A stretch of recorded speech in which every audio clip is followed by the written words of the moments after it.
Lawrence Wong has risen to Deputy Prime Minister in Singapore's latest cabinet reshuffle.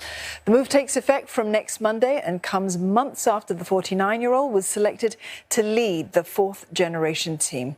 Mr. Wong keeps the role of Finance Minister. Other parliamentary changes have also been made, with promotions or new positions for 8 other political office holders. Prime Minister Lee Hsien Loong says that the next generation leadership is taking shape. The last major reshuffle happened last year and saw 7 ministries getting new ministers. Lawrence Wong will also be acting Prime Minister in the absence of Prime Minister Lee Hsien Loong. He will also lead the strategy group within the Prime Minister's office, taking over from Heng Swee Keat. When Finance Minister Lawrence Wong was announced to lead the 4G team 2 months ago, he promised to work to win the trust and support of Singaporeans. I fully recognize the growing diversity of experiences and perspectives amongst Singaporeans. And I would like every Singaporean to know and feel that they will always have a stake in our society, even as we chart our new way forward. Mr. Wong is better known as one of the key leaders steering the country through the COVID-19 crisis. He made his political debut in 2011, part of the People's Action Party team in West Coast GRC. He was promoted to full minister in 2014, managing the culture, community and youth portfolio.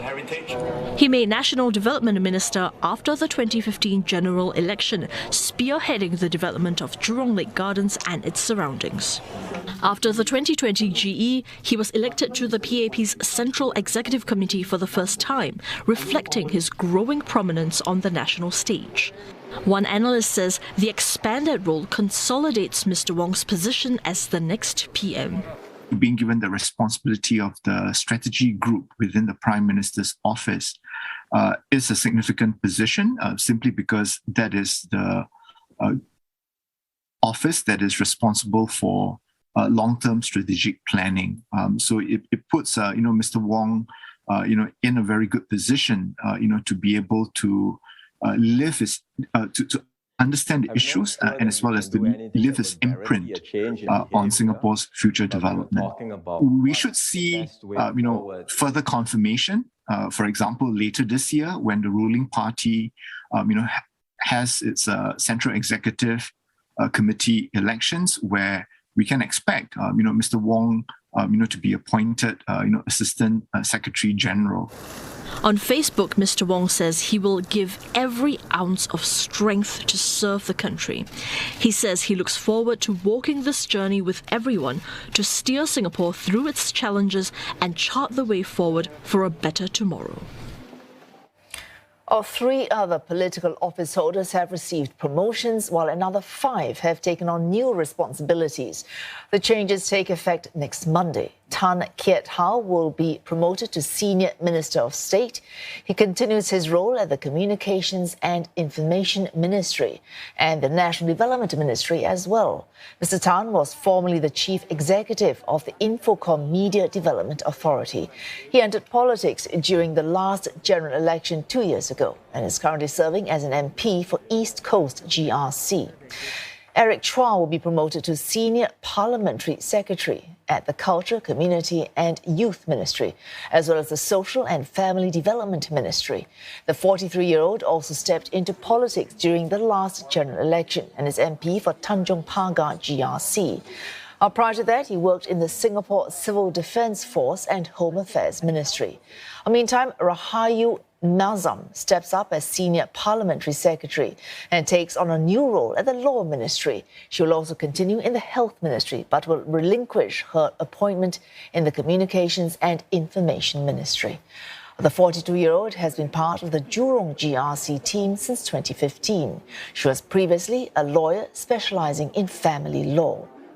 Eugene Tan from the School of Law at Singapore Management University says those who are promoted could potentially become part of the 5th generation of leaders. Being promoted would result in more responsibilities, bigger expectations, and again, that is a way in which younger leaders can be tested, by putting them through the paces, and I see, in some respects, the government, thinking beyond the fourth generation leadership. Other movements include Chee Hong Tat's appointment as Senior Minister of State in the Finance Ministry. He continues his role at the Transport Ministry. The 49-year-old joined the civil service in 1998 and was Chief Executive of the Energy Market Authority in 2011. 4 years later, Mr. Chee became an MP for Bishan Toa Payoh GRC. Replacing Mr. Chee at NTUC will be Desmond Tan, who will relinquish his current political appointments. He'll also be appointed Minister of State in the Prime Minister's office. Mr. Tan entered politics during the last general election and is an MP for Pasir Ris Punggol GRC. Before this, the 52-year-old spent more than 30 years in the public service, including the People's Association. Ko Po Kun will become Senior Minister of State in the Sustainability and Environment Ministry. He will continue in the Manpower Ministry but will relinquish his appointment in the Health Ministry. Dr. Ko is a colorectal surgeon and started his own private practice in 2011. He's also held academic appointments. The 50-year-old has been an MP for Ang Mo Kio GRC since 2015. Sun Xueling Ling will be appointed Minister of State in the Home Affairs Ministry. She will give up her appointment at the Education Ministry, but continue at the Social and Family Development Ministry. Ms. Sun was elected an MP in 2015. More recently, she was part of the team which led the review on women's issues, culminating in a white paper. Before entering politics, the 42-year-old spent more than a decade in the private sector. Baey Yam Keng will be appointed Senior Parliamentary Secretary in the Sustainability and Environment Ministry. He remains in the Transport Ministry. Mr. Baey entered Parliament in 2006 and started his career in the public sector. He is currently part of the Tampines GRC team. Overall, Associate Professor Eugene Tan says these are incremental changes, and it's still early days for Mr. Wong to form his own team. After all, the government still has 3 years left in office. But we should look at this cabinet reshuffle very much as Prime Minister Lee Hsien Loong's cabinet reshuffle. There obviously would have been inputs from Mr. Wong and certainly Mr. Heng as well. But I think this is really, the Prime Minister preferring, to have the full suite of ministers, given that we are still in the midst of the pandemic. We are making a good effort towards the post-pandemic recovery. With the announcement of the cabinet changes, Prime Minister Lee Hsien Loong says that the next generation leadership is taking shape. He's urging Singaporeans to give their full support to this important transition to steer Singapore safely out of the pandemic and into a brighter future. Deputy Prime Minister Heng Swee Keat says Singapore has taken another important step towards leadership renewal with the appointment of Lawrence Wong. Mr. Heng adds that he will give his all to help Mr. Wong succeed while serving alongside him. A minister in the Prime Minister's office, Indrani Rajah, says the latest cabinet reshuffle is the next step towards leadership transition. In an interview with CNA 938, she said she's happy for Mr. Wong, adding that there is much to be done for the nation going forward. And we really do look forward to working together because there's so much to be done. You can see as we're coming out of the pandemic, as we've started to relax travel and with the long-term plan, right?